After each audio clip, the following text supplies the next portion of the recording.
Sama, NII ini dulu, ini saya dengar dari sumbernya langsung nih. Jadi NII itu dulu pemerintah tahu tuh bahwa NII itu masih hidup. Sudah ditumpas di berbagai tempat masih hidup, sehingga pemerintah lalu menggalang, kalau gitu diadu saja antara NII dengan NII. Maka dibentuklah NII yang ada tadi struktur pemerintahnya, yang kemudian dari NII ini salah satu wilayahnya itu Komandemen 9, itu yang sekarang menjadi Al Zaitun itu.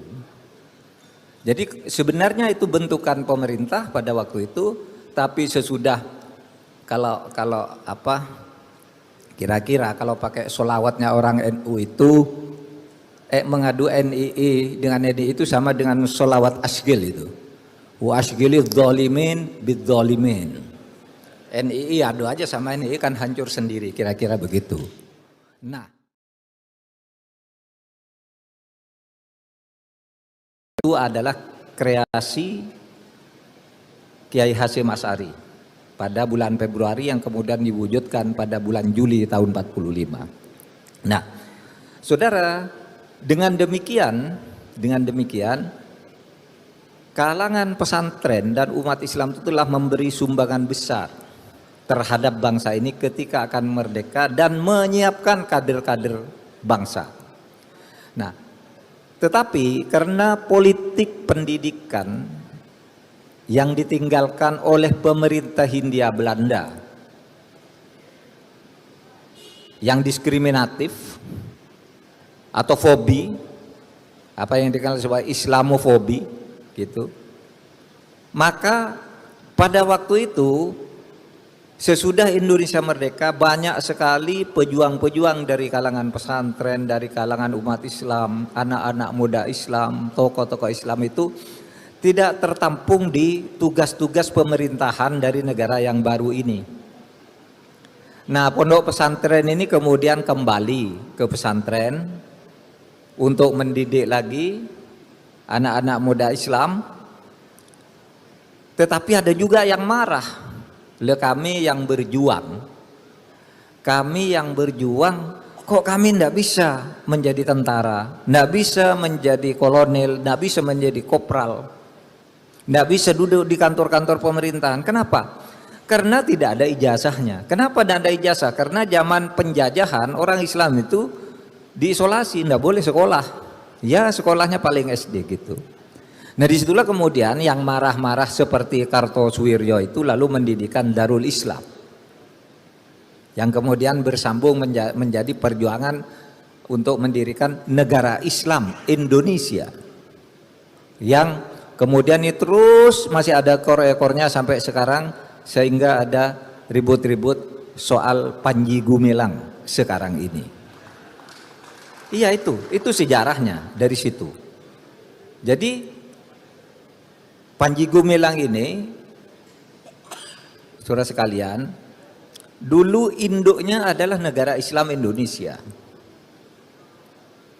Merupakan organisasi tanpa bentuk, gerakan bawah tanah, tetapi sudah ada strukturnya. Ada syekh yang memimpin, kemudian ada gubernurnya, ada menterinya, ada bupatinya, ada camatnya. Nah itu diketahui oleh pemerintah, sehingga pada awal tahun 70-an oleh pemerintah digalang. NII ini dipecah, yang satu untuk melawan yang lain. Itu operasi Ali Murtopo memang biasa begitu dulu.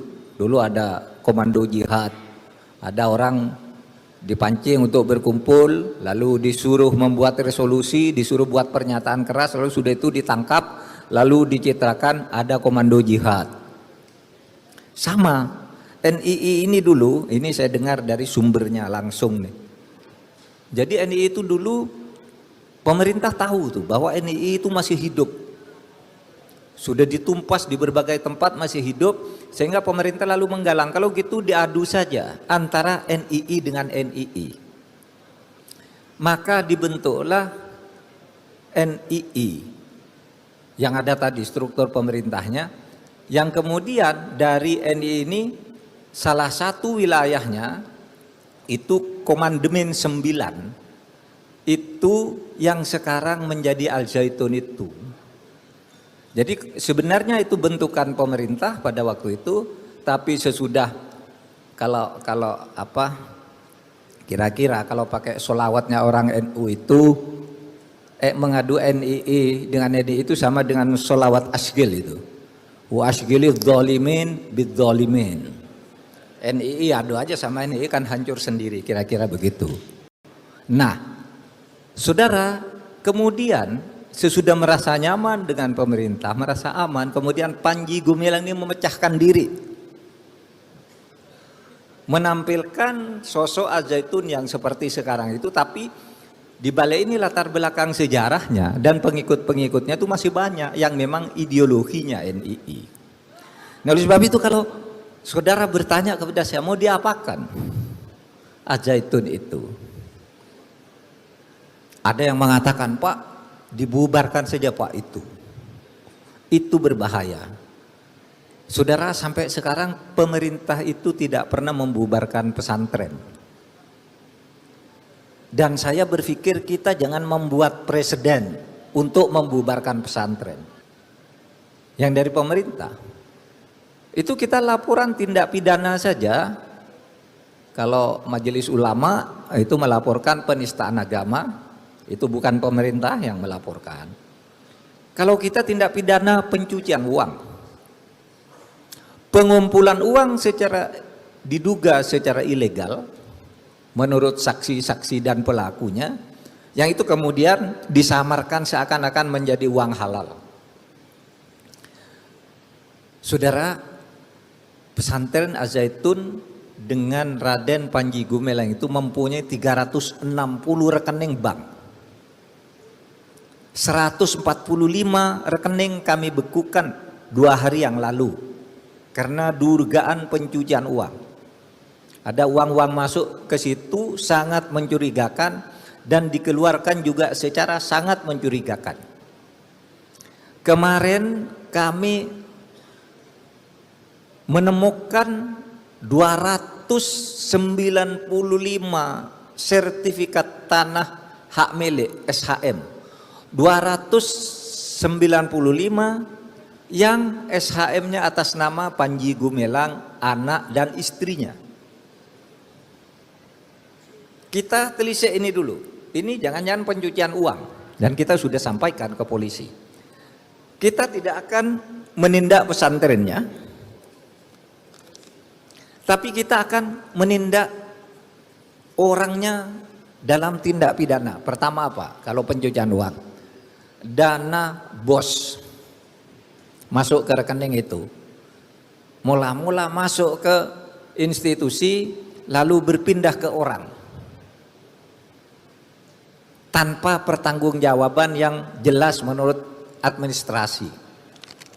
Ada juga dana yang pengirimnya namanya gubernur NII, masuk uang ke situ. Nah, itu semua yang seperti itu. Tanah-tanah juga. Tanahnya tuh 1.300 hektar. Sudah kami temukan dalam sehari 295 sertifikat. Yang dicurigai juga itu berasal dari kekayaan yayasan yang masuk ke pribadi. Nah, dalam tindak pidana seperti ini kita coba gitu. Yang dilaporkan oleh masyarakat tentang penistaan atau penodaan agama, ya biar berproses. Polisi mempunyai ukuran-ukuran hukumnya sendiri gitu. Untuk